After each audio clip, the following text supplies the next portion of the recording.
Da mesma forma como a gente viu o tema da travessia em Riobaldo, de como ele faz essa travessia, a gente começa agora nessa segunda parte, falando dessa travessia em Donald Winnicott. Como é que o Winnicott fez essa travessia, né?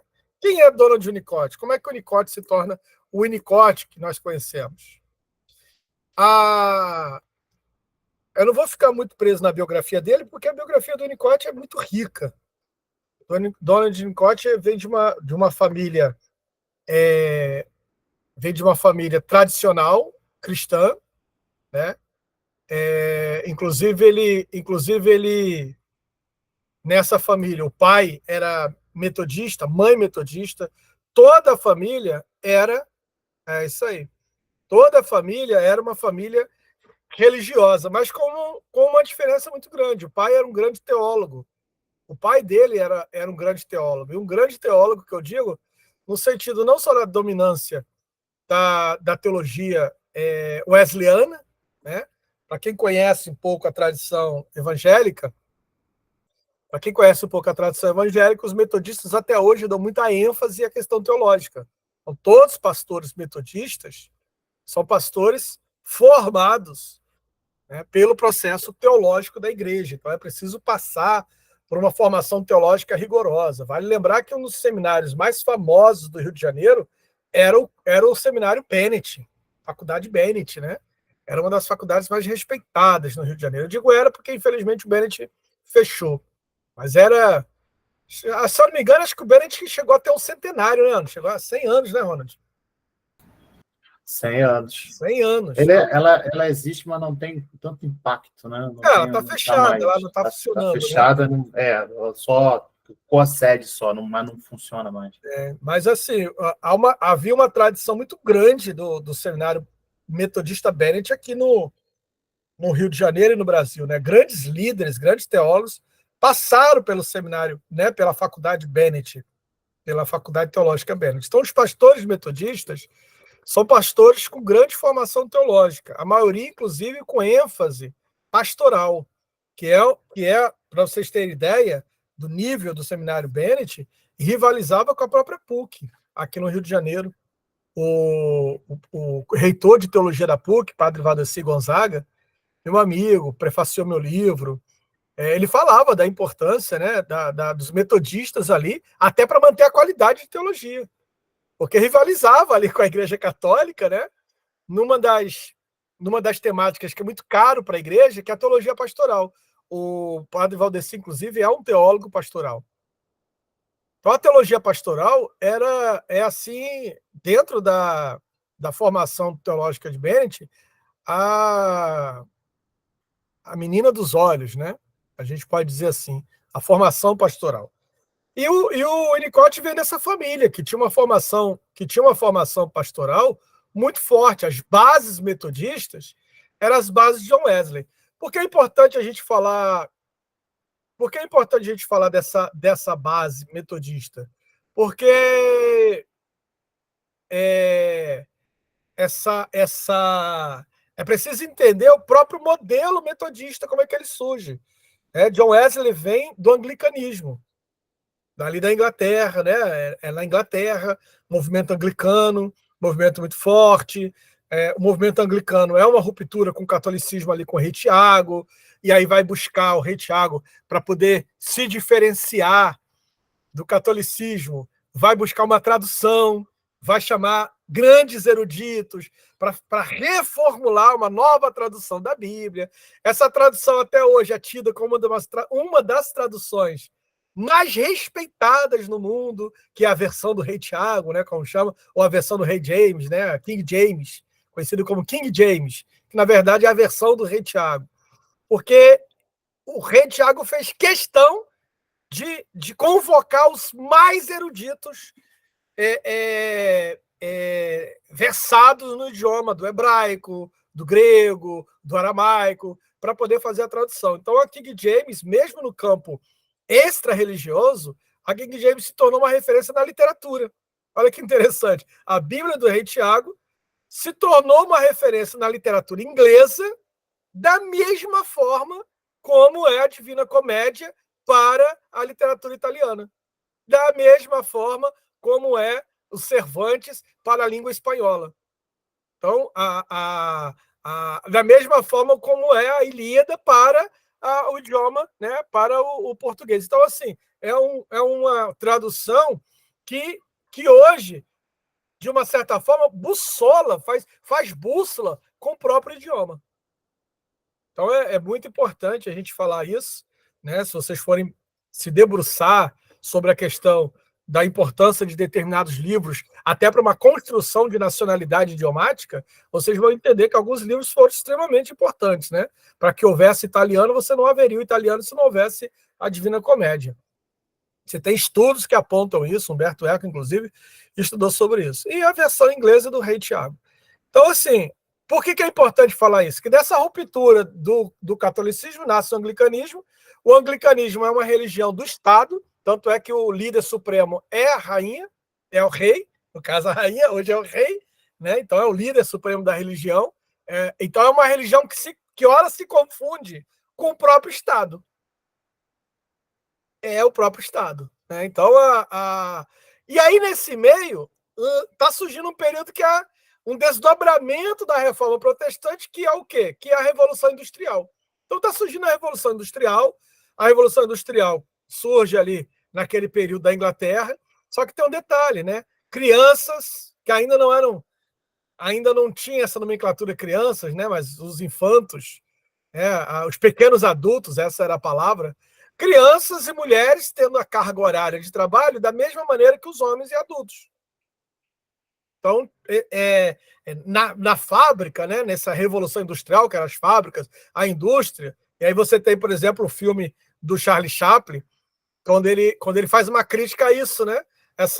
A essas crianças que trabalhavam dentro das fábricas, a própria desumanização desse modelo trabalhista, que não tinha lei nenhuma, regra nenhuma. Né? E aí o Charlie Chaplin tem aquela hora que ele fica doente de tanto apertar os parafusos, aperta, entra em crise, entra em psicose, e aí tem lá um menino que está trabalhando junto com ele também. Então, esse filme do Charlie Chaplin, que eu não me lembro agora o nome do filme, eu não sei se é A Fábrica mesmo, eu não me lembro o nome do filme, não. Se vocês lembrarem, bota aí. Se torna um clássico, porque o Chaplin está apontando para esse período, que é o período do início ali da Revolução Industrial. E aí uma coisa acontece, tempos modernos, obrigado, tempos modernos. E aí uma coisa acontece, que tem um líder da igreja anglicana, veja bem que ele não era metodista, né? A gente até diz que o John Wesley morre anglicano, não morre metodista, ele morre anglicano, metodismo veio depois. Ele era um líder de uma igreja anglicana, extremamente preocupado com as questões sociais. E aí, Jefferson, eu vou falar, nem sei se o Jefferson está aí. O Jefferson está aí, vi agora. Eu vou falar uma coisa que vai te deixar cabreiro. Que as primeiras exigências de reforma trabalhista, vamos pensar assim, ou de uma certa legislação trabalhista, não veio do movimento socialista, veio de um líder religioso chamado John Wesley. O primeiro movimento sindical, a primeira semente de um movimento sindical, surge com John Wesley, quando ele quando ele chama várias mulheres, várias pessoas da comunidade dele, com panelas na mão, para ir lá para frente das fábricas ficar batendo panela. Eles ficavam na frente das fábricas, batendo panela. Então, o primeiro panelaço não foi com a Dilma, foi com o John Wesley, lá na Inglaterra, fazendo panelaço ali na frente das fábricas, e o panelaço foi crescendo, a multidão foi crescendo, a ponto dos caras, que os donos das fábricas, chegar e falar: cara, vão ter que fazer acordo com essa galera, senão daqui a pouco a gente está ruim. Porque cada vez mais esse movimento está crescendo. E o que eles exigiam? Horário diferenciado para as mulheres, horário diferenciado para as crianças e um mínimo de segurança na fábrica. Isso é John Wesley, gente. Isso é igreja. Isso é a religião. Isso é John Wesley. Não é sindicato, porque nem existia sindicato naquela época. Não é movimento sindical, não é movimento de esquerda, não é movimento socialista. Não, é um pastor preocupado com a saúde do seu rebanho. Isso é teologia pastoral, entende? O que é teologia pastoral? Quando eu falo para vocês de teologia pastoral, é isso. E muitos anos antes da teologia da libertação, que já tem um cunho, né, que já está dialogando com o marxismo. Muitos anos antes ali da teologia da libertação, da teologia dialogar com o marxismo, como a TL fez. John Wesley pega seu rebanho, vai para frente das fábricas, faz um barulhão danado, exigindo que houvesse o mínimo de dignidade e de respeito para as pessoas que trabalhavam ali, que não houvesse criança trabalhando ali. John Wesley era radicalmente contra a ideia de criança estar dentro da fábrica. Para ele, as crianças tinham que estar nas escolas, estudando. John Wesley também era radicalmente contra as mulheres terem a mesma carga horária dos homens, já que havia outras questões. E também brigando por qualidade e alguma garantia nessas fábricas, já que as questões ali eram extremamente precarizadas. E aí isso vai gerar um problema com quem? Com a coroa, porque o anglicanismo era o Estado, era a coroa. Vai gerar um problema com a coroa, a Inglaterra, o Estado vai chamar ele, vai advertir ele, e ele não vê outra alternativa senão romper com o anglicanismo. Então ele rompe com o grupo dele, aquele modelo, né? E aí vai criar um método, por isso que vai chamar a igreja metodista, porque tem um método, o método wesleyano, né? Então John Wesley era um teólogo que desenvolveu com segurança uma estrutura teológica. Essa estrutura teológica que o permitiu se orientar frente a distorções doutrinárias de sua época e corrigir a rota de algumas influências, rejeitando aquilo que considerava desvio doutrinário do viver cristão autêntico, por exemplo, o quietismo dos morávios, o predestinismo calvinista, o antinomianismo de alguns presbiterianos, e corrigindo a identificação da santificação com a justificação pela fé em Lutero. Também colocou o povo chamado metodista ao abrigo das novidades vazias ou dos exageros que pululavam na Inglaterra de seu tempo. Então, ao mesmo tempo que ele estava preocupado com as questões teológicas, ao mesmo tempo ali vai surgir um período que a gente vai chamar escolástica da Reforma Protestante. Então, da mesma forma que teve a escolástica católica, onde eles estavam ali debatendo querelas, se Deus ri ou se Deus não ri, vai ter uma época também dentro da Reforma Protestante, principalmente no calvinismo, presbiterianismo, que eles vão começar a discutir coisas que não chegavam para o povo.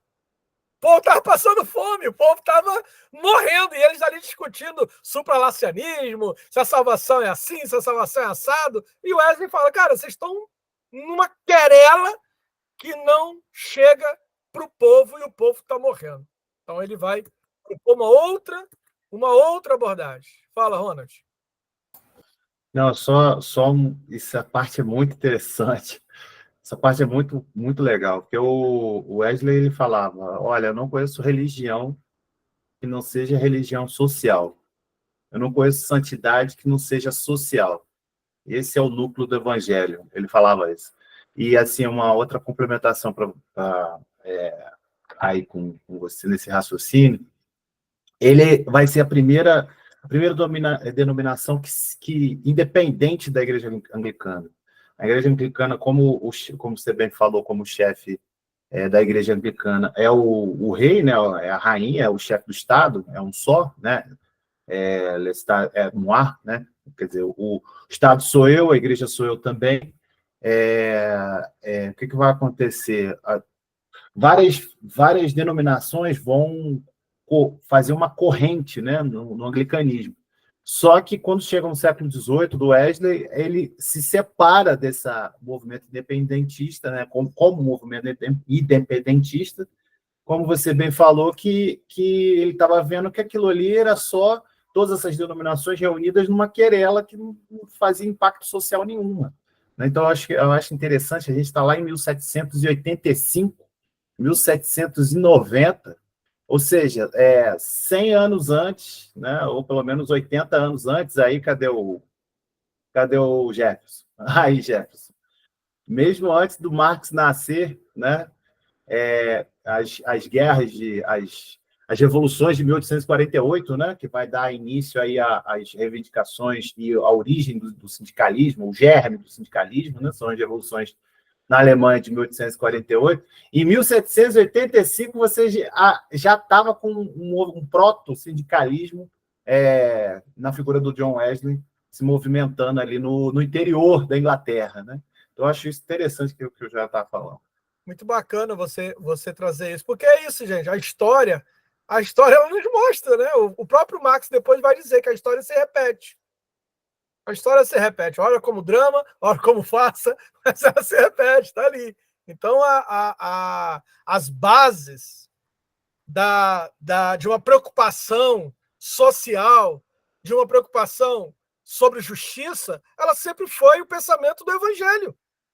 Então, a gente pode dizer que a premissa do Evangelho é a justiça social. É Jesus dizendo, olha, é preciso que haja olhos que têm fome e sede de justiça. Isso é a premissa do Evangelho. Então, não dá para pensar. Então, muito antes de qualquer discurso que pense sobre direitos humanos, qualquer coisa, o Evangelho é o que vai premir isso. E o Wesley, se a gente perguntar assim, o que o Wesley pregava?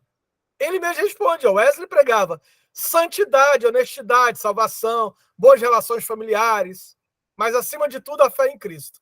E é interessante que essas palavras, que têm uma conotação teológica, em Wesley era totalmente diferente, né? A santidade, que era o grande discurso na época, quem era mais santo e tal, levou a um ponto que o Wesley vai dizer, olha, vocês estão discutindo o homem-Deus. Eu estou querendo discutir o homem com Deus. Então, a santidade de vocês torna o homem Deus. Eu quero dizer que eu quero discutir o homem com Deus. É um outro lugar. Então, ele trazer ali alguns significantezinhos que fazia esse barramento, né?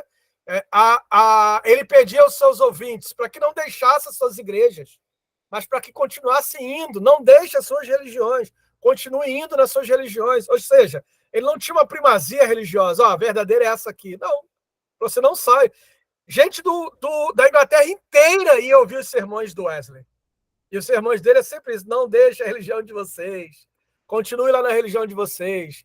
Vocês estão vindo aqui porque aqui tem um pastor, então vocês estão vindo em busca de um refrigério espiritual. Aí ele faz assim, ó, quando suas... Cadê? Ele desenvolveu rede de assistentes leigos.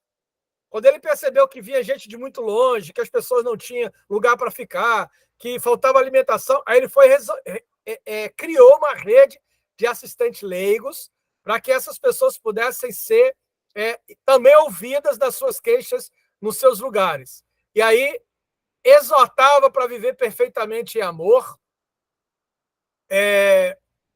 E o resultado de todos os sermões do Wesley se refletia nas fábricas. O historiador vai dizer assim, olha, tudo que o Wesley pregava no sermão se refletia nas fábricas. O xingamento nas fábricas diminuiu, porque era um espaço que tinha homens e mulheres. Então, os homens eram muito agressivos com as mulheres. Os homens que ouviam Wesley pararam de xingar as mulheres.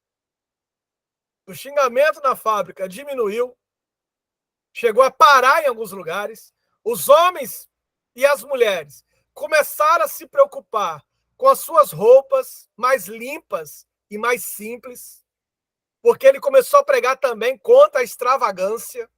Era a época da indústria, então tinha gente passando fome, ao mesmo tempo que tinha gente que pagava fortuna por um chá.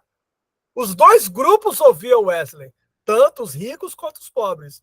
Aos pobres, né, ele tinha um tipo de mensagem. Aos ricos, ele falava, olha, vocês estão aqui por causa deles. Então, voltem o olhar de vocês para os pobres. E aí os ricos passaram deixaram de ter extravagâncias com chá caro, vícios como gin. Vizinhos passaram a ajudar um ao outro. Passou a haver ajuda mútua na sociedade. E aí começou a ser criados os primeiros núcleos. Os primeiros núcleos de assistência leiga. Os primeiros núcleos de assistência leiga. Tudo isso naquele movimento ali de um homem falando, olha, amar não é isso que vocês estão dizendo, amar a Deus e o vizinho passando fome. Isso nem é amar a Deus. Amar a Deus é dar o pão para quem está passando fome. As pessoas começaram a ouvir. É nesse lugar que vai nascer a família de Winnicott. E isso é interessante, é importante falar isso, porque uma das premissas importantes da teologia wesleyana era a liberdade da interpretação das escrituras. Isso era muito caro para John Wesley. Interpretar as escrituras, o que significava dizer que ele mesmo afirmava não ter a primazia sobre a compreensão do que estava escrito. Ele diz assim, olha, isso é o que eu entendo, mas não quer dizer que o que eu entendo seja a verdade revelada absoluta. Não, essa é a verdade revelada para mim.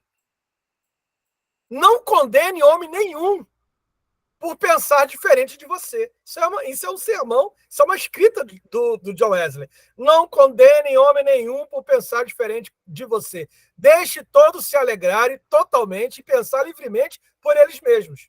Desde que cada homem use o seu próprio julgamento, já que cada um deverá dar um relato de si mesmo para Deus. Abomine toda a aproximação de qualquer espécie ou grau do espírito de perseguição.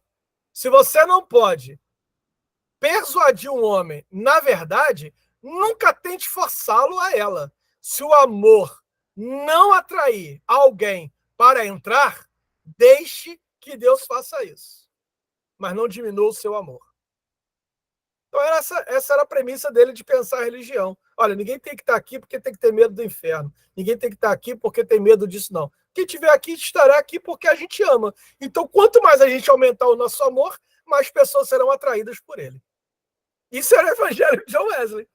Não era um evangelho de inferno, de perdição, não. Era o evangelho do amor. Quanto mais amor. Porque ele dizia o seguinte, se tem uma coisa que é inescapável, é o amor. Ninguém escapa do amor. Então, essa era a premissa do evangelho pregado por John Wesley. Ninguém escapa do amor. Ninguém fica inerte a um ato de amor. Quanto mais amor, mais evangelho.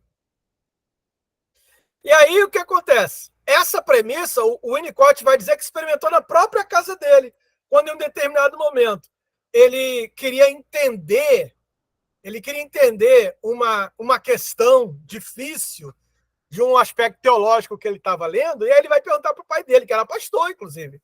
Ô pai, eu estou lendo aqui e eu não estou conseguindo entender. E aí o pai olha e fala, olha, essa é uma questão que vai envolver uma argumentação muito grande. Então eu vou fazer o seguinte, leia a Bíblia e o que você encontrar, o que você entender, será a resposta verdadeira para você. Leia. O que você encontrar, essa é a resposta verdadeira para você.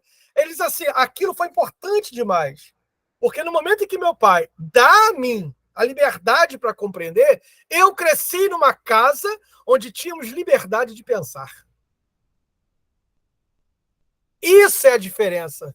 É isso que vai fazer toda a diferença. Inclusive, é isso que o Winnicott vai apontar numa carta para Melanie Klein. Anos depois, o Winnicott vai dizer, Klein, eu vou romper com a sociedade kleiniana. Eu vou sair da sociedade kleiniana. Para isso, eu estou escrevendo essa carta para você. Porque você é um gênio. Ele coloca assim, eu te amo, você é um gênio. Mas os kleinianos são insuportáveis, porque pegaram o que você produziu e tornaram isso uma doutrina, de tal maneira que pensar diferente é se tornar anátema. E eu penso diferente. E fui criado dentro de um espaço onde pensar diferente era motivado. E aí ele vai fazer parte do grupo do meio, né? Os dissidentes da Inglaterra, Medial Group. O grupo do meio. Os dissidentes, os que não pensavam igual, os que pensavam diferente. Ele, Bion e um grupo de outras pessoas que vão pensar. Principalmente, tanto o Winnicott quanto o Bion, extremamente influenciados pela teologia, pela liberdade do pensar teológico. Tanto o Winnicott quanto o Bion apontavam para essa importância da liberdade de pensar. E aí eu volto a repetir para vocês, né? Às vezes eu tenho a impressão, hoje, eu, Jário Carioca, em determinadas escolas, às vezes eu tenho a impressão que a dogmática teológica ali é mais forte do que em algumas igrejas que eu frequentei, que eu passei. Entende? Que às vezes você tem que dizer... É verdade. Às vezes você tem que citar a página do livro, quem disse isso, por que disse isso. Mas o Lacan não falou isso aí, não. Quem está falando sou eu. Entende? Aí você, mas o Freud não disse então, mas quem está dizendo sou eu.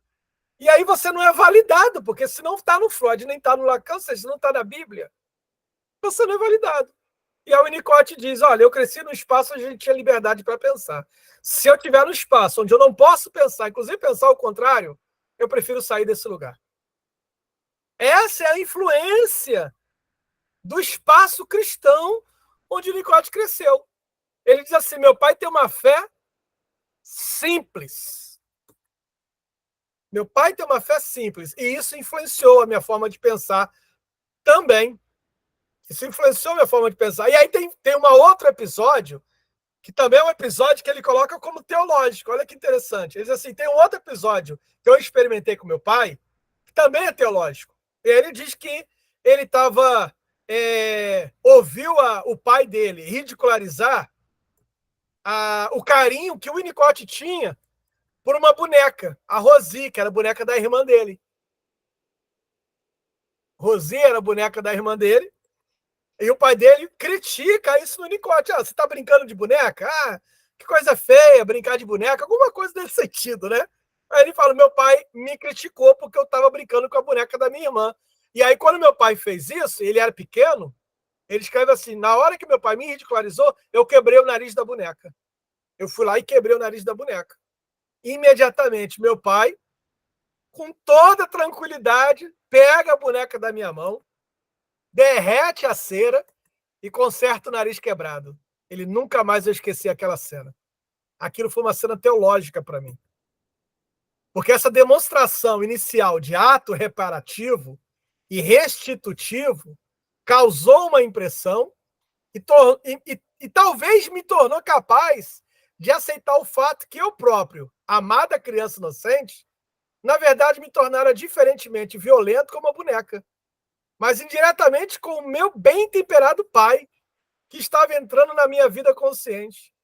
Ele falou: eu entendi ali, quando eu quebrei o nariz da boneca, não era o nariz da boneca que eu queria quebrar, era o nariz do meu pai. E aí o meu pai entende aquela agressão, pega a boneca e conserta o nariz. Então isso ele falou assim, me colocou nesse lugar, com a sua calma, com a sua paciência, me colocou de volta nesse lugar de cuidado, onde admitia a minha agressão direta e indireta. E o meu bem-temperado pai, e eu acho bacana quando ele coloca meu bem-temperado pai, porque esse bem-temperado pai, ele vai tirar de bar, o cravo bem-temperado, que eu não sei se você sabe, mas Bach era um cantor cristão. Inclusive, quase todas as músicas de Bach era temas cristãos. E o cravo bem temperado era exatamente o que mais tarde, a partir dessa relação de ambivalência com o pai, é que ele vai tirar o conceito de. Aliás, até escrever aqui, é que ele vai tirar o conceito. É isso aí. Ele vai tirar o conceito de pai e mãe suficientemente boa. O que é o pai e a mãe suficientemente bom? É aquela que permite que o filho se expresse, inclusive nas suas agressividades.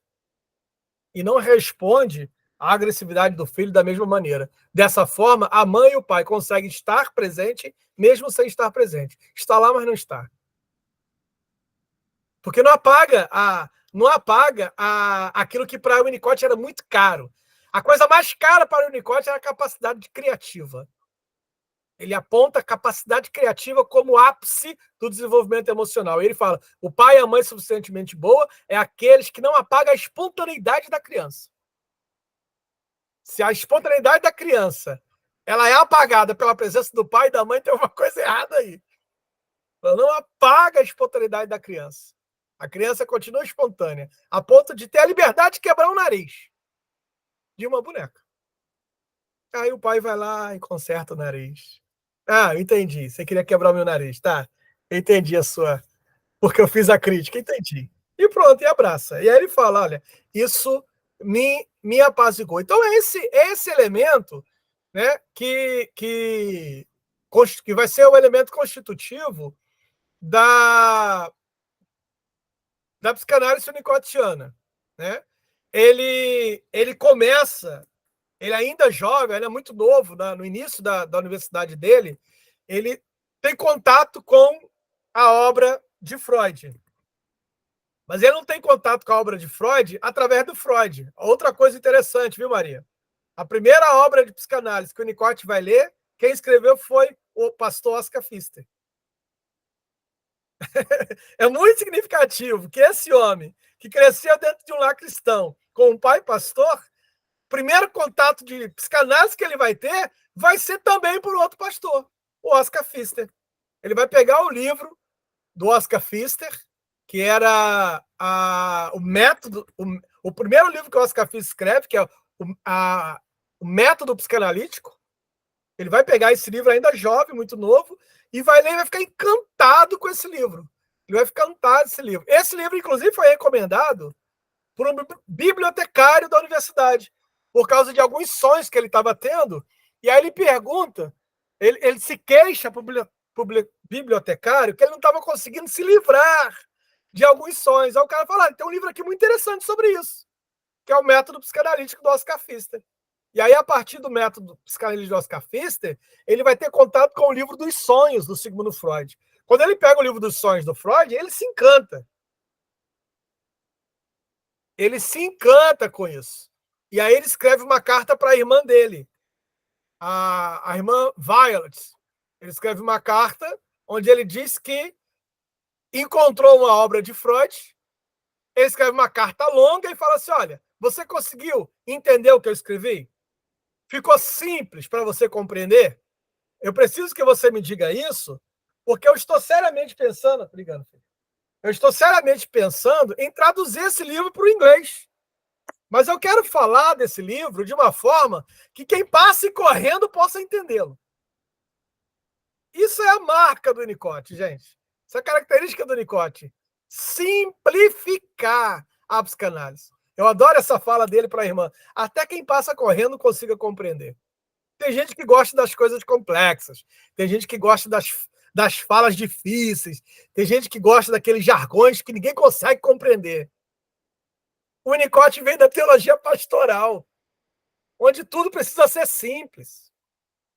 Onde a palavra falada, ela tanto se dirige ao doutor como a pessoa mais leiga.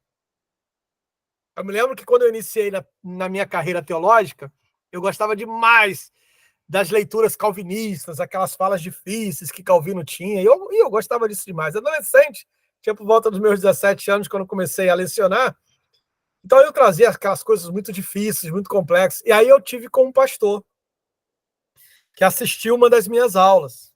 Ele sentou, já um senhor, bem experimentado, sentou, aí no final ele falou assim, Jairo, gostei demais das coisas que você trouxe. Eu só tenho uma coisa para te falar, uma crítica a fazer. Aí eu falei, pois não, pastor. Para mim era extremamente prazeroso estar com aquele pastor ali, né? Era o ícone da minha vida, assim, da infância toda. Ele falou assim, olha, não fala difícil. Você deu uma aula muito bacana para 2 pessoas que estavam presentes, numa sala que havia mais de 40 pessoas. Só 2 conseguiram compreender, eu e o outro. Porque temos 2 doutores. Você deu aula para um doutor. Na próxima aula, fale com os mais simples. Porque se você falar só para o doutor, só o doutor entende. Mas se você falar para os mais simples, o doutor pega. Não dê aula para doutor. Dê aula para as pessoas simples. Eu achei isso fantástico, sabe? De lá para cá eu venho tentado fazer isso, inclusive com a psicanálise. Pegar isso... E aí depois eu li o Winnicott dizendo, cara, eu quero pegar isso que o Freud está escrevendo e reescrever de um jeito que as pessoas que passem correndo consigam entender. E aí ele fala para a irmã dele, aí, escrevi bem? Até quem corre possa ler. Então ele cria um entusiasmo tão grande que ele termina a carta da irmã dele dizendo assim, quero dizer mais, Jesus foi um grande psicoterapeuta. Aí ele fala assim, mas apaga isso aí, porque se alguém ler vai dizer que eu sou herege. Eu gosto dessa fala, quando ele diz assim, ó, mas apaga isso aí, porque se alguém ler dizendo isso, nem na psicanálise, nem na teologia você é aceito. Nem aqui, nem lá. Se eu disser que Jesus foi um grande psicoterapeuta. Acho que eu posso, inclusive, ser acusado de blasfêmia pelos psicanalistas por escrever isso. Então, ele conclui que pela psicoterapia, essa é a fala dele, vários fanáticos ou extremistas religiosos podem ser trazidos, se tratados precocemente, a uma compreensão real da religião e seu uso para definir elevados padrões éticos. Olha que coisa legal.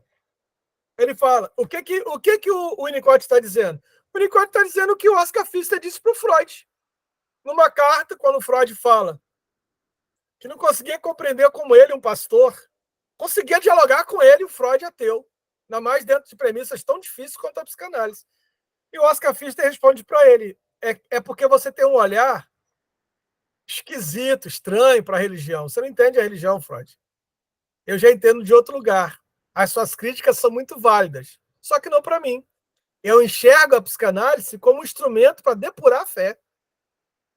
A psicanálise tira o fanatismo, a psicanálise tira as questões que fazem o sujeito se agarrar a verdades absolutas, e o que sobrar, aquilo é a espiritualidade.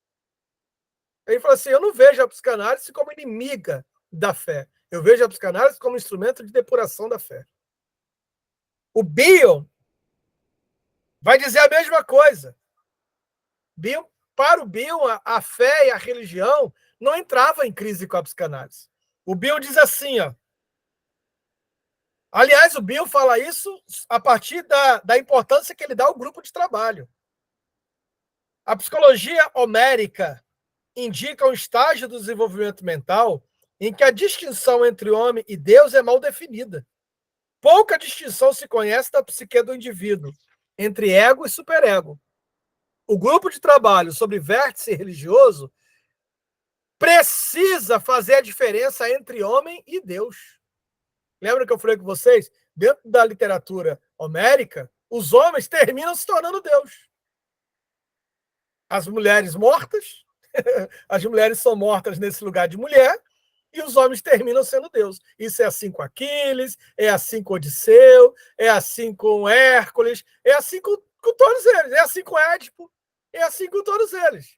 Os homens terminam se tornando Deus. É assim com Jasão, é assim, e as mulheres mortas e os homens se tornando Deus. E aí o Bill fala, esse é o grande problema, porque o cristianismo adentra a modernidade com esse pensamento grego, onde os homens, pela via dessa relação com Deus, se tornam Deus. E o Bill diz, é preciso, isso é falar do Bill, é preciso uma depuração analítica.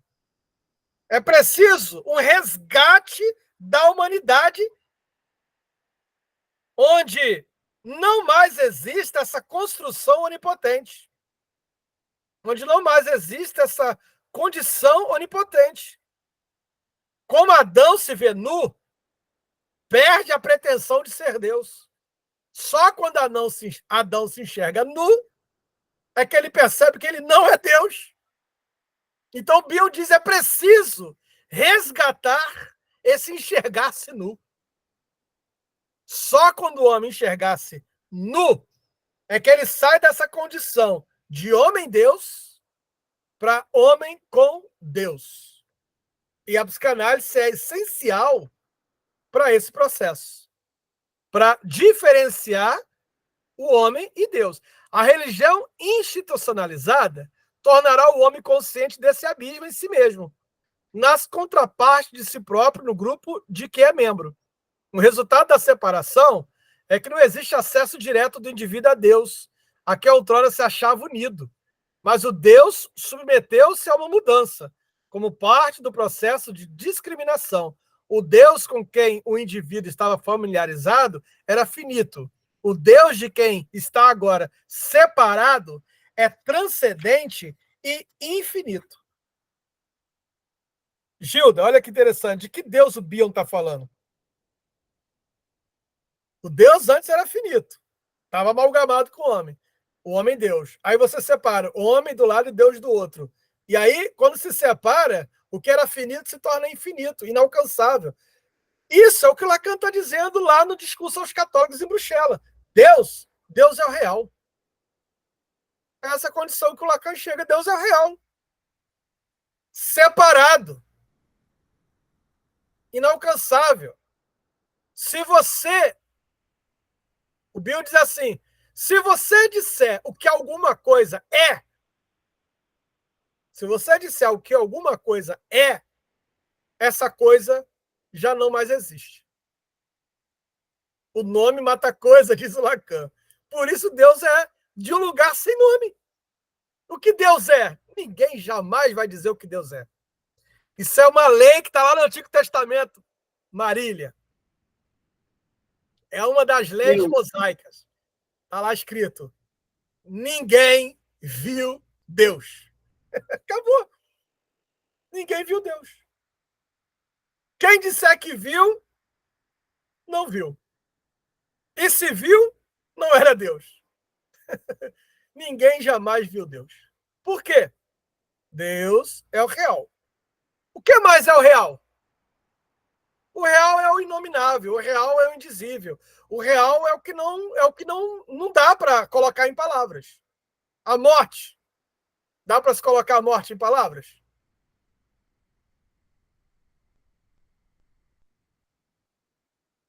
A mulher, o feminino, a mulher não, o feminino. O feminino dá para se colocar em palavras? Quando Lacan diz que a mulher não existe, é esse lugar.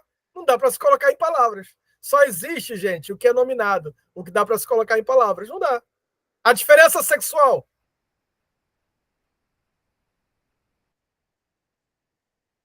São coisas que não estão dadas, não dá para se colocar em palavras. O que mais não se dá para colocar em palavras? Aí a gente vai fazer uma assimilação de Deus. Olha, eu tenho um Deus aqui. O que Deus é? Dentro da teologia, Deus é eterno, infinito, né? Deus é eterno. Significa dizer que antes que houvesse o tempo, ele já estava lá. Está lá no livro de Eclesiastes. Antes que houvesse o tempo, eu lá já estava. Infinito significa que também não tem fim. Então, se ele não tem início, ele também não tem fim. Então, ele também é eterno e é infinito. O que mais? Não comete falhas, não comete erros. Isso vai falar da inefabilidade de Deus. Deus é inefável. A inefabilidade de Deus é desse lugar de um Deus que não comete falhas, um Deus que não comete erros. Então, um Deus que não comete falhas aponta para um lugar. Qual lugar? A verdade. Deus é a verdade. É o lugar que não tem falhas. Esse não é o lugar da linguagem, porque a linguagem se constitui por falhas. Olha, Deus não está na linguagem. Olha que coisa interessante. Quando Lacan fala da linguagem, lá no texto dele, Estou Falando com as Paredes, ele diz assim: todo dito é um fato pelo fato de ser dito, mas há tropeços. Isso é a condição da linguagem. Os tropeços são objeto A. Deus não está nesse lugar. Deus também não está na linguagem. Indivisível. Não se divide. E ato puro. Então, se a gente for falar de Deus na teologia, ele está nessas 5 palavrinhas: eternidade, infinitude, inefabilidade, indivisibilidade e ato puro. O que mais que está nesse lugar? Eternidade, a palavra equivalente à eternidade é atemporalidade. O que é eterno é atemporal, concorda?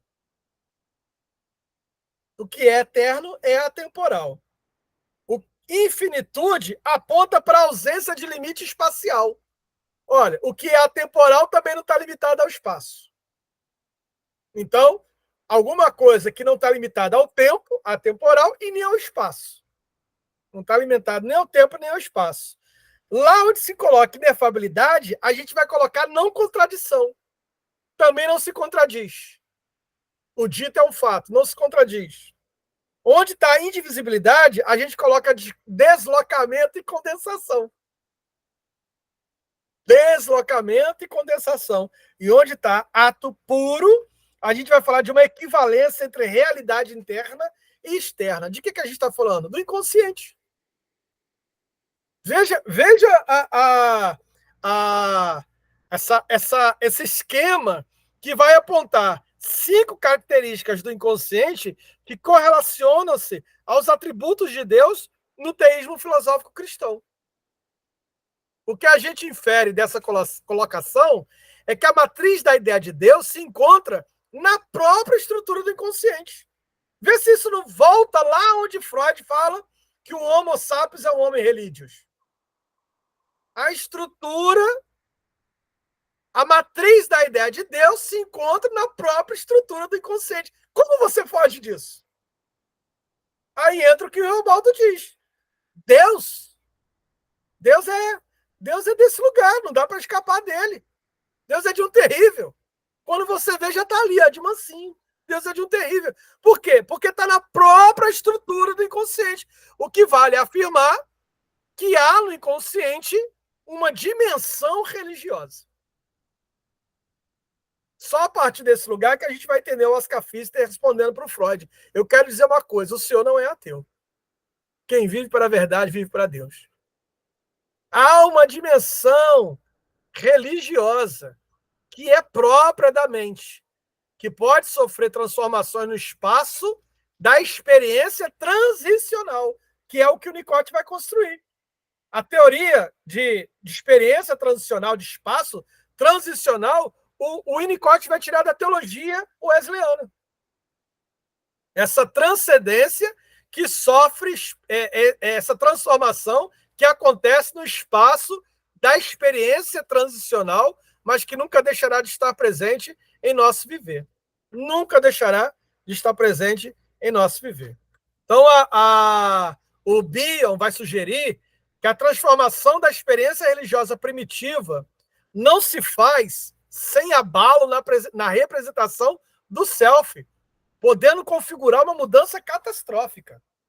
A premissa do Evangelho de Jesus é uma premissa radical, que você não adentra a radicalidade do Evangelho sem que aconteça uma mudança catastrófica. Isso é o que Kierkegaard está apontando lá no conceito de angústia. É mudança catastrófica. O que é uma mudança catastrófica? Gente, a gente está falando de uma morte ontológica. É disso que a gente está falando. Essa mudança não é possível sem que haja uma morte ontológica. E não é isso que acontece na clínica psicanalítica? Na clínica psicanalítica, quando o sujeito toca no rochedo da castração, ou quando ele vai mais além, o que acontece? O que acontece ali é uma morte ontológica. O que é uma morte ontológica? É uma mudança de subjetividade. Só análise onde há uma mudança subjetiva. Onde o sujeito sai de um eu para um outro eu. O Freud fala de dois eus. O eu... vai sair, Márcia. Tá bom, mas vai ficar gravado. Um eu ideal e um ideal de eu. Um e o outro. Onde estar próximo do ideal de eu, o que significa, Ronald?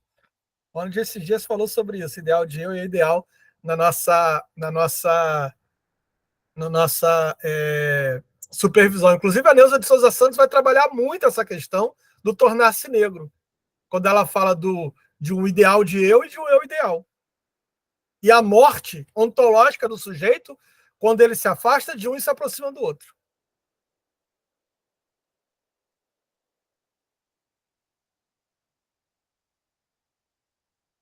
Eu?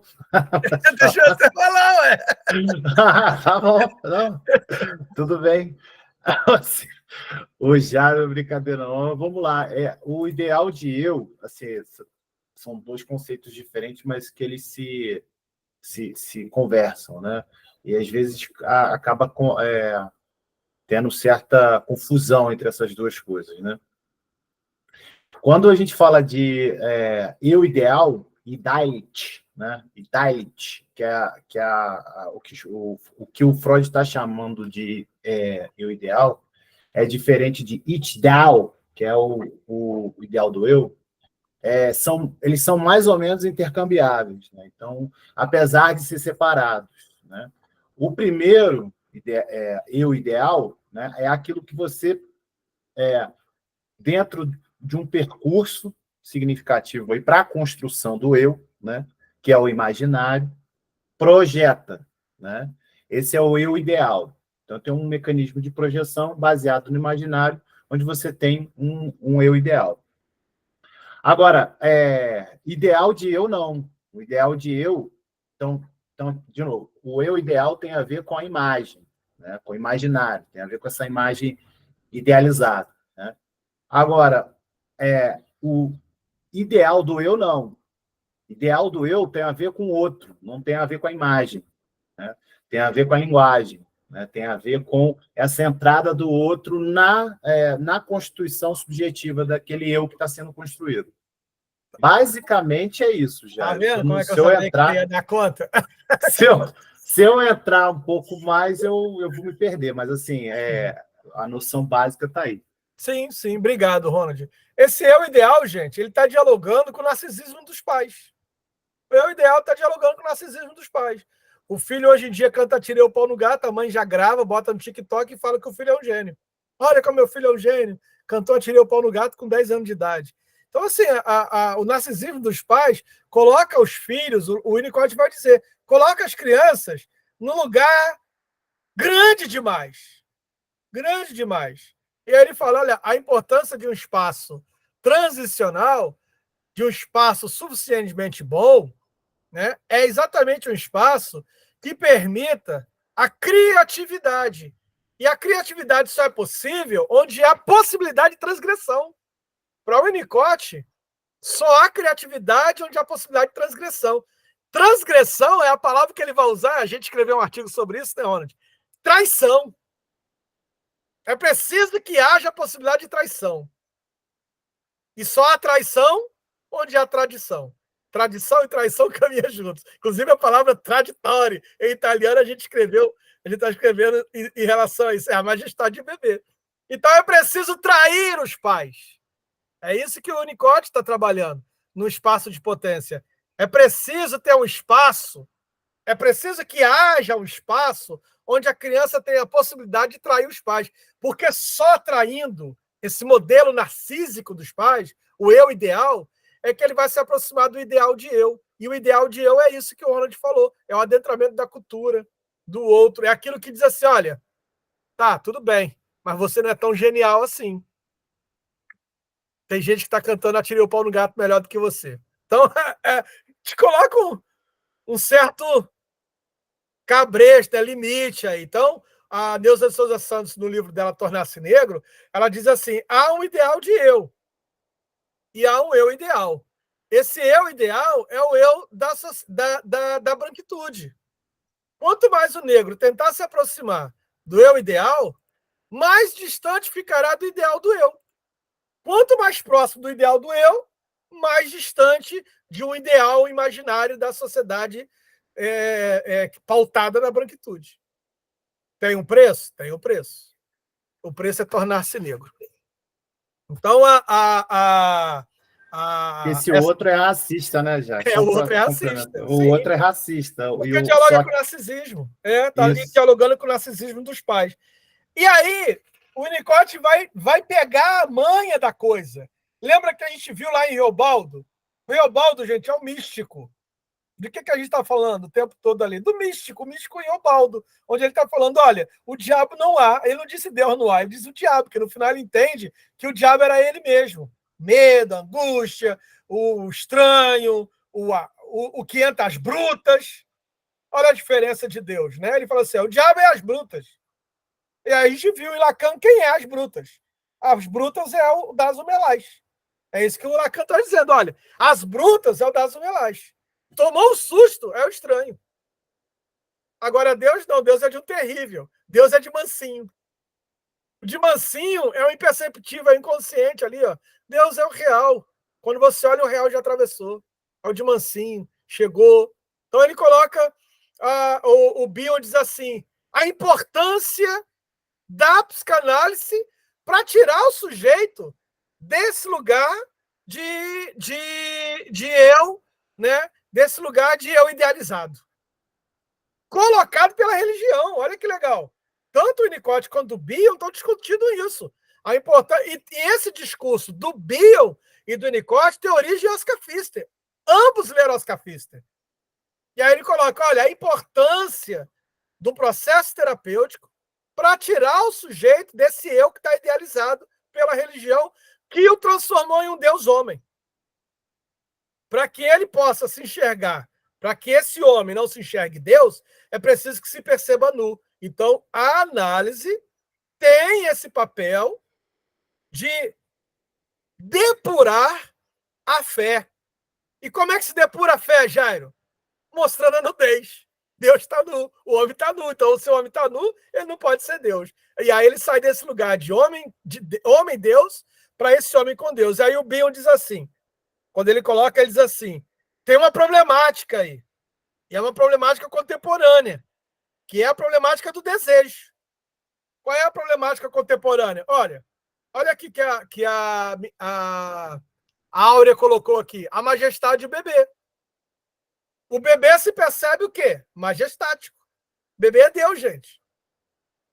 O bebê é Deus. Tanto é que esse conceito da majestade do bebê está lá em Nicótico. O bebê é Deus. Por quê? Porque tá aí, a Ana tá aqui porque o bebê não gritou. Na hora que ele gritar, a Ana sai. Larga tudo e vai lá, porque o bebê é Deus. E o Nicótico diz assim: onde há um bebê, tem um adulto.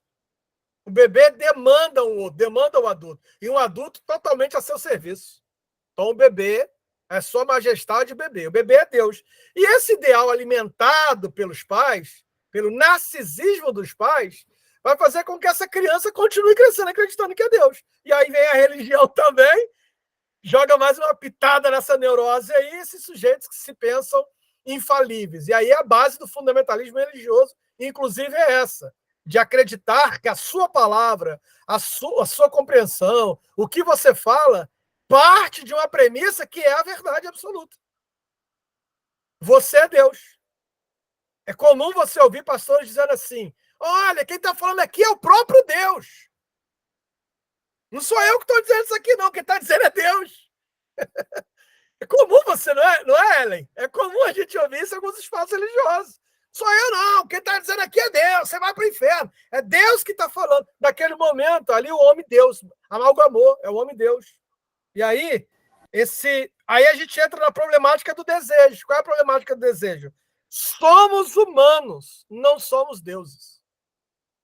Essa é a problemática do desejo. Quando o Carl Sagan escreve O Mundo Dominado pelos Dragões, acho que é isso, né, Ronald? O Mundo Dominado pelos Dragões, acho que é o... Sim. Acho que é o livro do Carl Sagan, esse título. Ele coloca que desde que o homem surge, nesse pensamento de eu existo, ele quer ser Deus. Então, essa é a premissa. A problemática do desejo. Somos humanos, não somos deuses. Gente, essa problemática do desejo é muito forte. Porque quando o sujeito entra em análise, Sueina, ele entra acreditando que o analista é capaz de fazer alguma coisa por ele. Ele entra colocando o analista nesse significante mestre. Ele entra colocando o analista como Deus. Como Deus. E aí, o que o analista tem que fazer? Renunciar esse lugar. É um lugar de luta o tempo todo. Porque o analista... Não, eu sei que você sabe. Eu sei que você sabe. Você sabe o que eu tenho que fazer. Eu sei que você sabe. E você está aqui do lado de cá, renunciando essa posição que o outro te colocou de eu sei. Porque se eu sei, eu sou Deus. E eu não sei. Que é o que o Lacan vai chamar de significante mestre. Sujeito suposto saber. Não sei. Não sei. E o analista precisa renunciar. Isso é fácil? Claro que não. Se fosse fácil, nós não tínhamos na história da psicanálise contra transferências extremamente complicadas. Algumas, inclusive, que terminam em assédio sexual, em relação, em abuso, e o caramba, 4.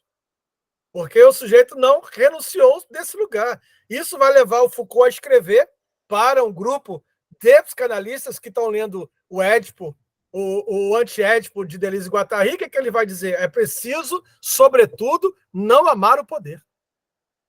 Obrigado, Rogério. Não amar o poder. E é exatamente esse lugar de eu idealizado pelos pais, esse eu idealizado pela figura dos pais, que vai colocar o sujeito acreditando que ele é Deus. E aí, o que acontece? Talvez, inclusive, isso seja do campo da perversão. Desejar ser Deus. Porque desejar ser Deus é não querer ser humano. É não querer ser humano. Então, talvez haja aí alguma coisa do campo da perversão. Por isso, Lacan vai dizer, e isso é importante vocês ouvirem, que apesar, olha aqui, a ética da psicanálise é a ética do desejo. É preciso não querer ser Deus. Gente, só isso aqui é o eixo, é o núcleo para você entender a psicanálise. Lacan compreende pela via da teologia. Por isso que ele cita Paulo, Agostinho, cita a coisa toda.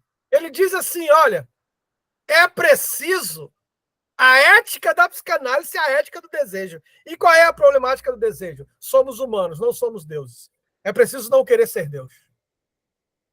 É preciso não querer ser a última resposta, a última questão. É preciso não querer.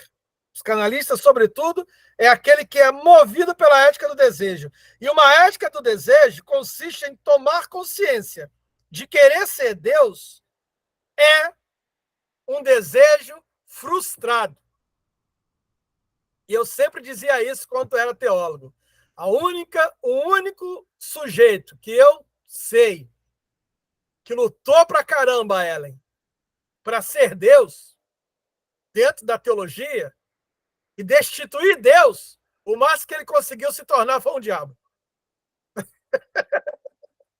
Todo aquele que se arrasou para ser esse lugar de Deus, o máximo que consegue se tornar é um diabo. É isso. O diabo, o que é o diabo, Jairo? É a tentativa frustrante de tornar-se Deus. É isso. Outro dia alguém falou de um pastor para mim, eu falei assim, isso não é um pastor, isso é um pequeno diabo.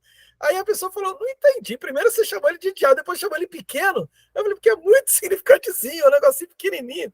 É um diabinho da garrafa, dá até vontade de pegar esse diabo e botar na garrafa. É um diabinho da garrafa. De tão insignificante que ele é, arrasando para si mesmo, tornar-se Deus. Uma das coisas assim, Jefferson, que horrorizou os católicos, olha, no campo do horror mesmo, foi o Papa Francisco dizer que ele não era infalível. Ele entrou em crise com um dos dogmas do catolicismo, que é a infalibilidade papal. E outra coisa, ele não só disse que não era infalível, como fazia análise. Aí pronto, aí foi um escândalo. Pediram até a coroa dele. Porque tudo bem, não sou infalível, tudo bem, mas também fazer análise, não. E ele falou, olha, não sou infalível, ainda faço análise. Entendeu? Então, eu acho isso de uma grandeza incrível. Porque essa é a premissa da ética do desejo.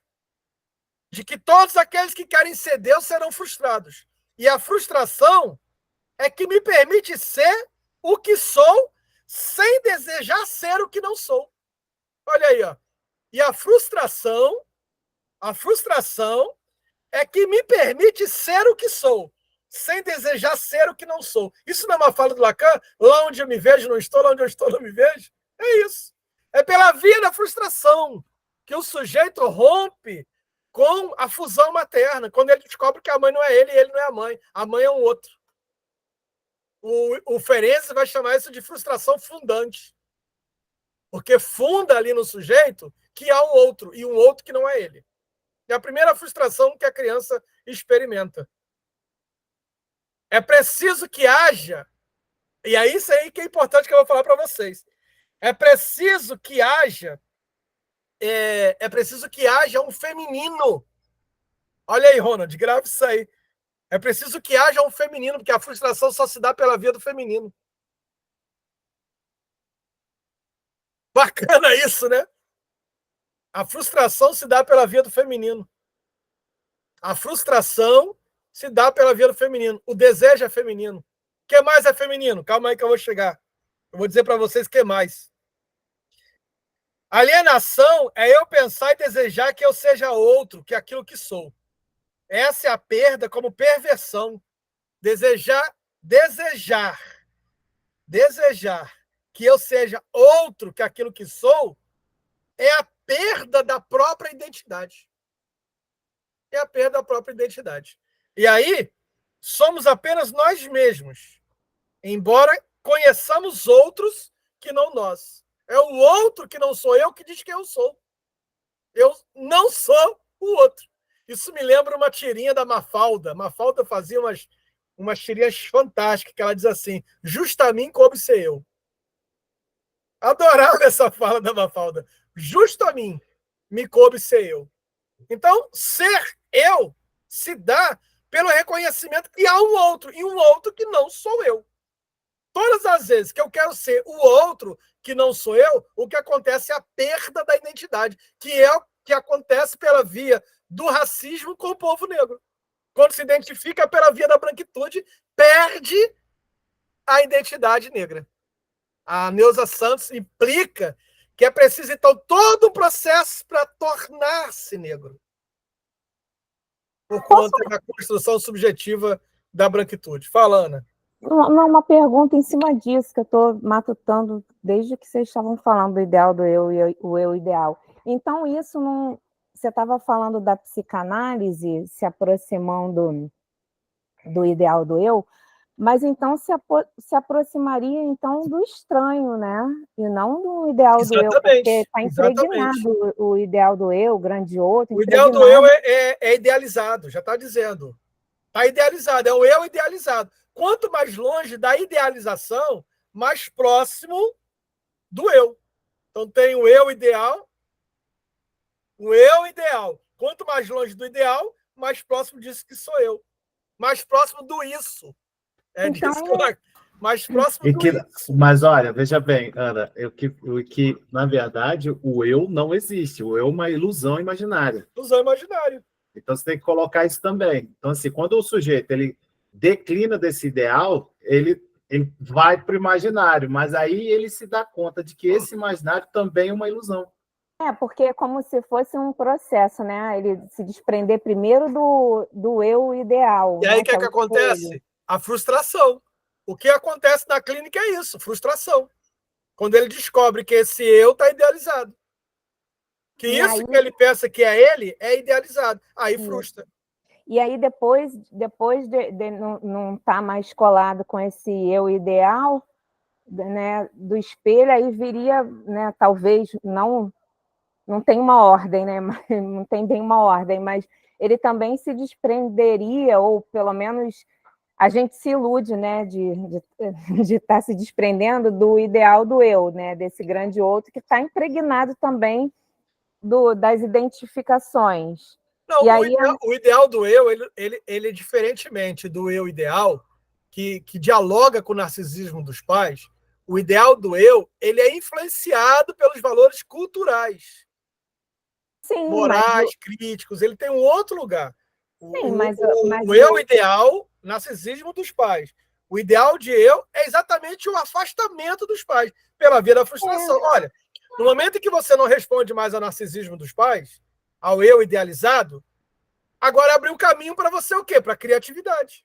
Agora você pode ser quem você desejar ser. Sim, mas assim, de certa maneira, essa cultura também é trazida para a gente com as falas. Eu estou pensando desde o início, né? Sim, Ana, olha só. Tudo que você está colocando como cultura, como se você tivesse... A cultura determina sim e não. Por isso que o Lacan vai introduzir Moébio. Você está dentro da cultura, mas você não está totalmente determinado pela cultura. A análise, e eu vou chegar a isso no final, tanto a análise quanto a religião caminham para um espaço de liberdade. Agora, é fácil isso? Não, porque você está frustrado, você está ferido. A gente pode tirar essa palavra frustração e botar uma ferida no narcisismo. Está com o narcisismo ferido. E aí, o que é que você faz com isso? Aí o Lacan diz assim, agora é um saber fazer sobre o vazio, sobre o furo, está furado, está vazio. Vai fazer alguma coisa com isso. Ou, né, como o Winnicott coloca, a partir de um outro lugar, isso aí, espaço criativo. Agora você vai construir alguma coisa, que tanto pode dialogar com a cultura, como você pode também dizer, não, eu vou ser contracultural. Eu também não vou dialogar totalmente com a cultura. Eu vou ser anarquista, eu vou ser subversivo, que essa é uma característica da psicanálise, a subversão do analista. Dialoga com a cultura, mas ao mesmo tempo é uma crítica da cultura. Isso é a psicanálise. Está dentro da cultura, é um produto da cultura, mas é uma crítica da cultura. Entendeu? Me parece mais uma música do Raul Seixas, uma metamorfose ambulante. Eu digo, e agora eu digo de novo, e agora eu vou desdizer tudo que eu disse antes, porque eu tenho liberdade para isso. É interessante isso. E aí, olha, dando continuidade aqui, ó. É aí que nós nos tornamos nós mesmos. Qual é o risco? Qual é o risco de você fazer essa ruptura com o narcisismo dos pais? Qual é o risco de você romper com o eu ideal? É o risco de você ser você mesmo. E talvez ser quem você é talvez não seja tão significante assim. Talvez não seja tão fantástico assim. Entende? Esse é o risco. O risco de você ser você mesmo. Eu digo assim, é o risco de você ser o que você quiser, inclusive você mesma. E aí o que acontece? O místico sabe disso. Olha que interessante. Por que o Lacan vai dialogar? Eu não me lembro agora qual é o seminário, Rony. Se você se lembrar, você me fala aí. O Lacan tem um seminário inteiro só sobre a mística, cara. Porque ele entendeu que as únicas pessoas que compreendiam isso, que às vezes o Jairo vai levar uma vida inteira numa clínica analítica para compreender, ele diz assim, cara, tem gente que nunca fez análise, nunca entrou no divã e compreendeu isso. Os místicos. E aí ele vai pegar a Santa Teresa d'Ávila como exemplo. Seminário 20, né? Mais ainda. Obrigado, Santa Teresa d'Ávila, na capa. Mas... O êxtase, né? O êxtase. Os místicos compreenderam isso. Por que os místicos compreenderam isso? Lembra o nosso problema? Lembra a problemática do desejo? Qual é a problemática do desejo? Somos humanos, não somos deuses. Quem compreende isso? Os místicos. O seu problema, os místicos, não é querer ser Deus, mas é ficar em paz sabendo que não é Deus. É isso que os místicos compreenderam. Não é querer ser Deus, mas ficar em paz sabendo que não é. O verdadeiro místico é o contrário de Narciso. Nada mais distante do narcisismo do que os místicos. É isso. Então, assim, é a partir desse lugar de Bion que a gente vai perceber que as vivências religiosas são várias e que não dá para colocar as vivências religiosas no mesmo estereótipo. O Winnicott vai dizer que cada analisando tem dentro de si a representação de Deus. Todos eles é um Deus diferente, que é uma representação diferente. Todos eles estão certos. Todos eles estão certos. Agora, no início do processo analítico, tem uma representação de Deus. No fim do processo analítico, a representação é outra. Tem uma mudança nesse caminho do processo analítico. A representação de Deus se modifica. E aí tem uma experiência bacana na experiência de análise de pessoas cristãs, né?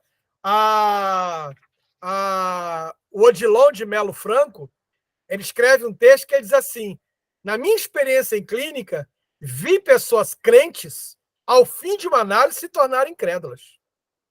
Eu vi incrédulos que passaram a questionar sua descrença. Vi pessoas que, mais do que perderam a fé, passaram a desprezar suas convicções passadas.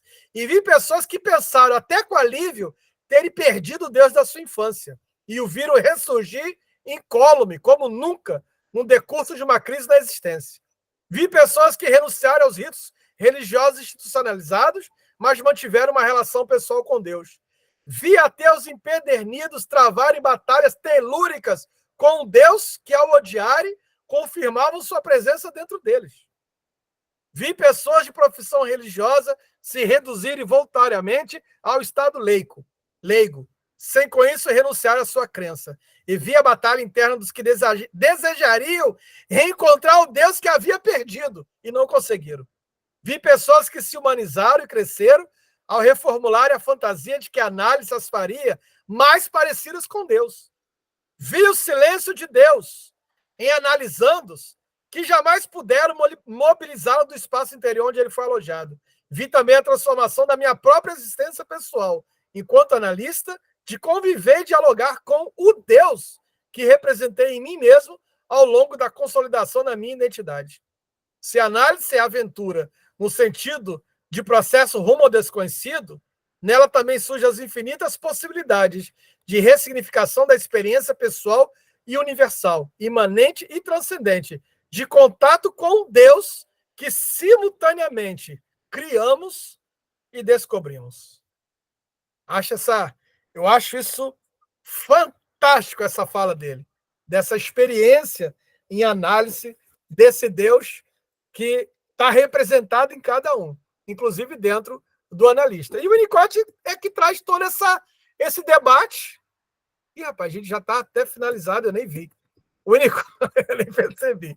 E o Winnicott traz todo esse debate na construção que ele propõe em diálogo da sua fé com a psicanálise, inclusive correndo o risco de ser mal interpretado algumas vezes, inclusive correndo o risco de ser mal interpretado, inclusive correndo o risco de ser considerado um herege, como ele mesmo falou. Então, para ele, a religião é um gesto espontâneo, é o self verdadeiro em ação.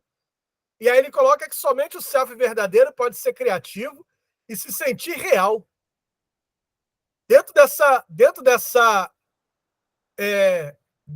desse lugar, é que ele coloca que ser cristão, né, em uso de objeto. Eu gosto muito dessa fala dele, porque ele vai pegar isso a partir do momento em que ele coloca que, a seu modo criativo, levava sempre Cristo em seu coração. E talvez a melhor forma de considerar a influência cristã no pensamento de Winnicott seja por meio de um conceito que só ele trouxe dentro da psicanálise. O conceito de uso de objeto. O uso de objeto em relacionamento através da identificação. Se tratava de uma contribuição de sua maturidade como analista.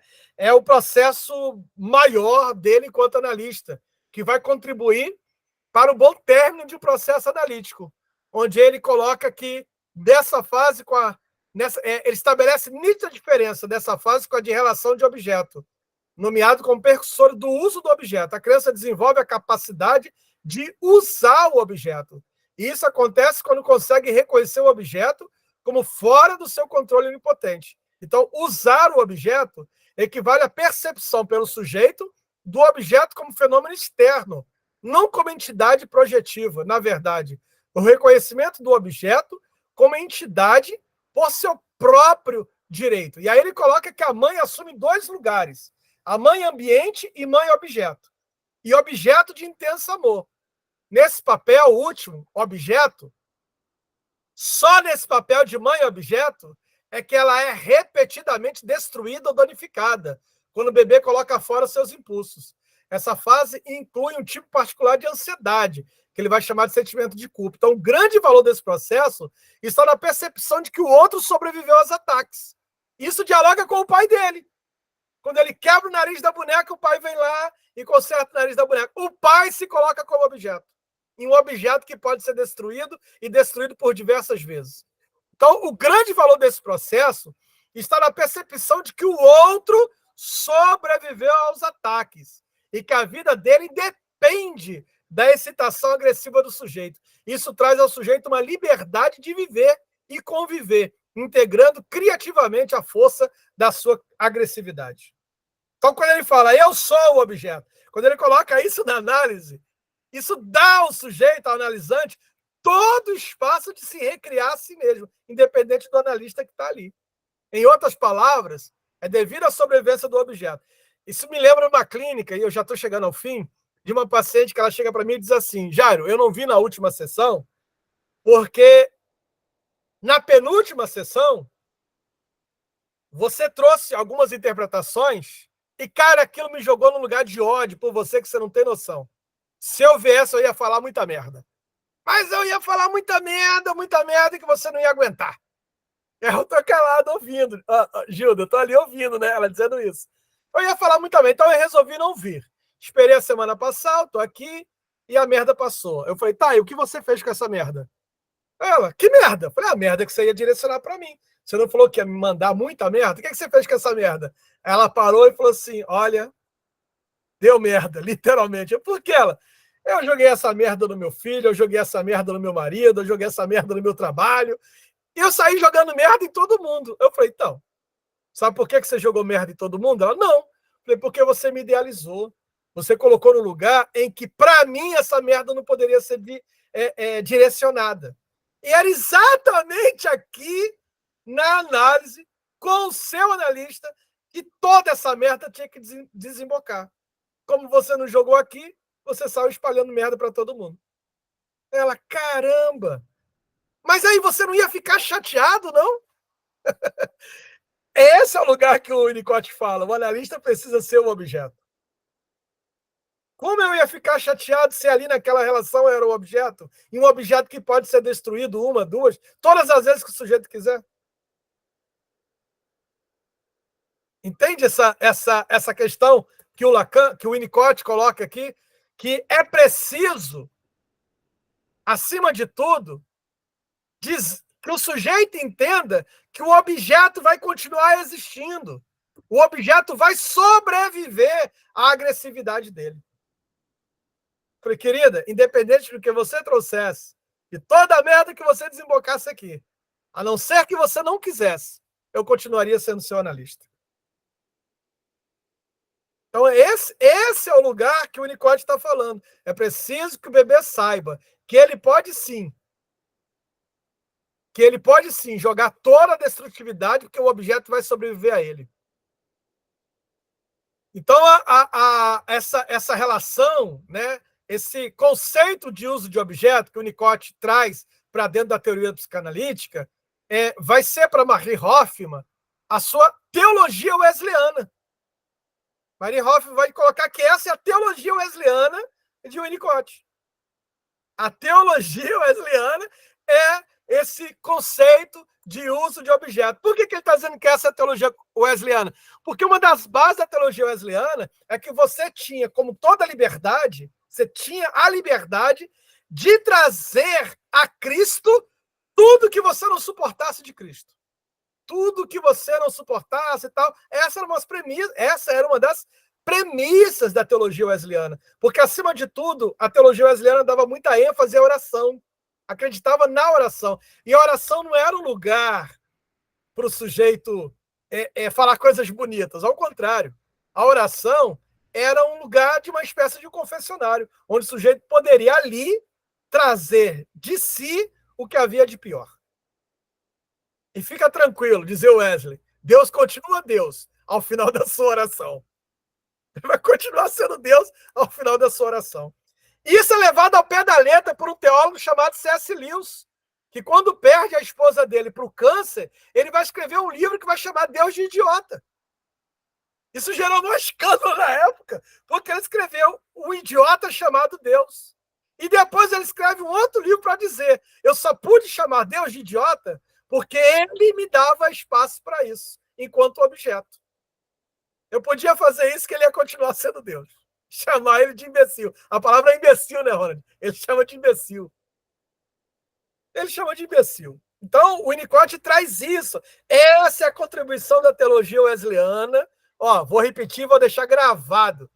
Essa é a contribuição da teologia wesleyana para a psicanálise winnicottiana.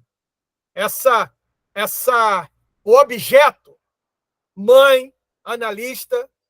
Olha aqui, o objeto, mãe e analista, precisa suportar a destruição. O que é a destruição? A crucificação. A gente volta para onde a gente começou, o Cristo na cruz. É preciso que a mãe e o analista suporte esse movimento de crucificação e sobreviva, o que significa dizer o quê? Ressuscita. Isso é o poema, gente, do Malinowski, que vai ser cantado pelo Caetano. Ressuscita-me.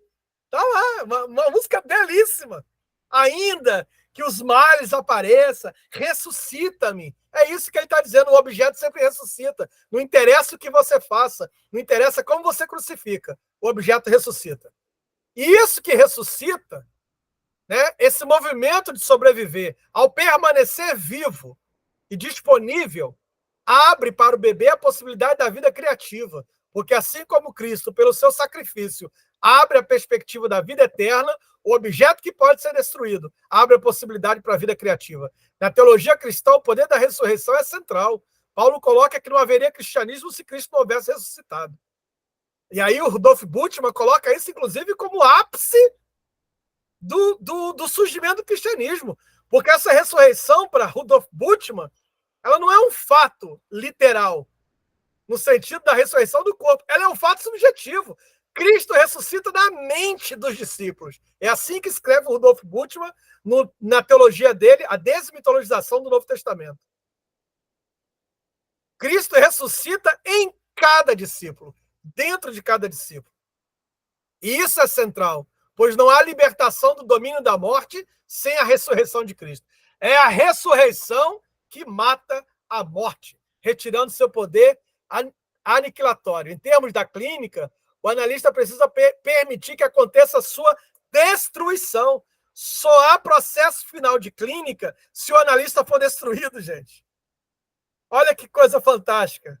Não é fácil sustentar esse lugar. Por isso o Lacan coloca a ética do desejo. Porque cada analisante que passa em nossa clínica, ao fim da sua análise, precisa nos matar. Precisa nos destruir. Porque se ele não nos destrói, ele não termina a sua análise. E a gente, num ato resistente, ressuscita para um outro analista que surge. Então aqui o analista é morto. Aí o Ronald termina a sua análise comigo e me mata o analista. Aí entra a Ana e o analista ressuscita. Começa outro processo de análise. E é assim, nesse lugar que a gente vai sobrevivendo, com o objetivo de permitir o acesso do paciente à sua própria capacidade criativa. Esse é o fim de análise. Repetindo assim um caminho de Cristo passando pela morte para cumprir a tarefa de redenção. Então, o analista é aquele que sabe permitir-se morrer. O analista é aquele que sabe permitir-se morrer. E aí surge o paciente sabedor de si. Destituição subjetiva, né? A destituição subjetiva. Que é fundamental. E aí o analista doa ao paciente sua capacidade criativa. Quando a gente chega nesse lugar, e eu já estou finalizando, quando a gente chega nesse lugar, né, tem um camarada que vai ler isso, de como o Winnicott faz uso da tradição cristã que o permeia, de como ele utiliza esse espaço de potência, como ele coloca esse lugar do objeto. O cara vai ler aquilo e vai falar, caraca, é isso! E vai criar a teoria chamada objeto A. O objeto A é isso. O Lacan cria a ideia do objeto A partir do espaço de potência do Winnicott. A partir de tudo isso, de toda essa contribuição na teologia wesleyana, na psicanálise winnicottiana. E aí o Lacan vai criar o objeto A. O que é o objeto A? É isso que é destruído e que volta e que ressuscita, e você acha que conseguiu e já não conseguiu mais, ele volta de novo, que é o desejo movente. Esse desejo movente o tempo todo. É restituição, não é retificação, não, Ana. É restituição mesmo. Restitui, não retifica. Retifica é conserto. Restituição é a ressurreição. Volta, mas não volta o mesmo. É uma outra coisa. Você não é a mesma coisa de quando começou a análise. Não se entra duas vezes no mesmo rio, vai dizer o Heráclito. Nem você é o mesmo. O Bion até implica assim, ó. Nem o analista é o mesmo. O Bion chega a implicar que, ao fim de uma análise, nem o analista é o mesmo, porque o inconsciente do analista também se modificou. Nem o analista é o mesmo. Todo mundo mudou. Então, a árvore cruz winnicottiana mostra-se plenitude de sentidos. Inclusive, ele vai escrever um poema com esse título, A Árvore Cruz. A Árvore Cruz. E aí, para ele, essa árvore cruz é a plenitude dos sentidos. Talvez apenas na identificação com Cristo será possível trazer esses espinhos para o florescimento. Então, a gente chega no final, esse debate que eu acho assim fantástico, que é quando o Lacan vai dizer que o verdadeiro visa o real, né? E quando ele vai colocar aqui a verdade é o real, é a falta, é aquilo que é marca registrada no sujeito falante. É aquilo que é causa mesmo dele ser falante. É tão verdade que é tudo que ele não quer saber, enquanto neurótico. É a alteridade radical. É a morte, as quais ele realiza enquanto psicótico. Como diz a Clarice Lispector, é a capacidade de morrer todos os dias em vida. A capacidade de morrer todos os dias em vida. Então, essa é a premissa, né? Gente, o Winnicott, sabe, quando ele coloca o gesto espontâneo e o uso de objeto, são dois conceitos extremamente importantes na psicanálise que ele vai tomar emprestado da teologia wesleyana. E aí, dentro dessa questão, né, ele vai construir toda essa premissa, como a gente colocou aqui, e para ter um pouco mais de rigor, né, daquilo que a gente estava falando da mística, eu já finalizo já com essa fala. A mística é um fenômeno humano de primeira grandeza, uma realidade da mais alta importância.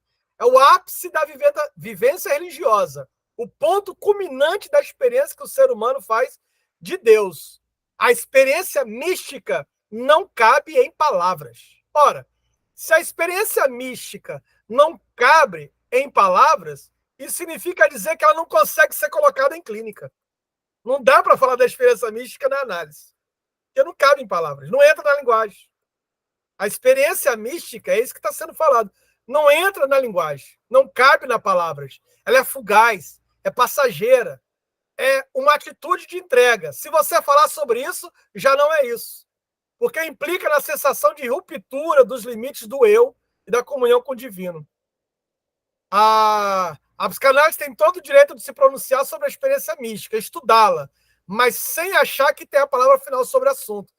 Afinal, como psicanalistas, precisamos ser cuidadosos e respeitosos em relação a isso, reconhecendo sua existência e não tentando ver como sintoma a ser eliminado. Esse é o problema da maioria dos psicanalistas, quando enxergam essa premissa como sintoma a ser eliminado. Não é um sintoma a ser eliminado. Não dá para colocar a mística em palavras. Ela não entra na clínica. É isso que eu estou dizendo para vocês. Não entra. Não entra na clínica. E aí é muito caro. Se é uma experiência que não cabe em palavras, como é que ela pode ser transmitida no curso de uma análise? E mais ainda, como acontece no campo analítico? E aí, isso é ensurdecido nas nossas formações. Essa experiência não é falada nas nossas formações, porque o místico muitas vezes é confundido com o misticismo. Então podemos pensar que a experiência mística não está restringida ao relacionamento com Deus. Ela está, por exemplo, na mais originária das espécies humanas de amor, a relação entre a mãe e o seu bebê no ato de amamentar. Não tem nada mais místico do que isso. Que não é só alimento, não é só um seio. Tem alguma coisa a mais sobre isso. Tem alguma coisa a mais aí. O júbilo diante da natureza, o nascimento de um filho, a experiência amorosa. A gente viu a mística na narrativa do Riobaldo quando encontra o Diadorim na primeira vez na beira da canoa. Não sabia explicar o que estava acontecendo. O eu que se perde no outro, no imenso da natureza, no cósmico. Eu acabei nem citando, tinha uma parte aqui que eu ia citar desse livrinho, O Sagrado e o Profano, do Mircea Eliade, quando ele fala dessa experiência mística, por exemplo, da dessacralização da natureza. Quando mesmo o mais profundo ateu fica sem palavras diante do deslumbramento da natureza. Uma experiência epifânica, uma experiência mística que ele pode experimentar. Quantos de nós não ficou com o coração em chamas quando viu o destroçamento causado pela natureza no Rio Grande do Sul? Quando a gente vê o Pantanal pegando fogo, quando a gente vê a Amazônia sendo destruída. Tudo isso tem a ver com alguma coisa que em nós arde e a gente não sabe dizer. Então, a psicanálise não significa, de forma nenhuma, querer mistificar a psicanálise, muito menos sacralizar a psicanálise. O que a gente está trazendo aqui é que as últimas anotações de Freud apontam para o que ficou pendente em sua obra.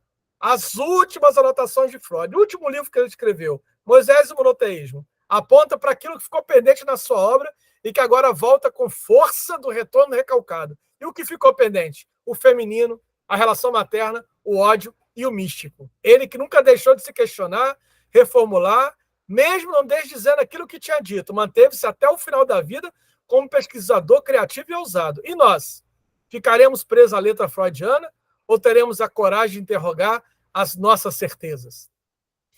Poderíamos dizer que a psicanálise é uma prática de pouca importância para o funcionamento do mundo e que as religiões dão mais problemas do que soluções. É verdade. Mas olha só, onde existe a prática da liberdade e onde há liberdade religiosa, é onde há liberdade. Obrigado, gente. Obrigado. Beijo, foi ótimo. Adorei. Obrigada.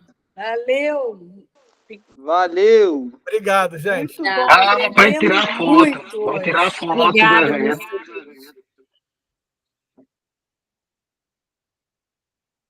Obrigada. Valeu.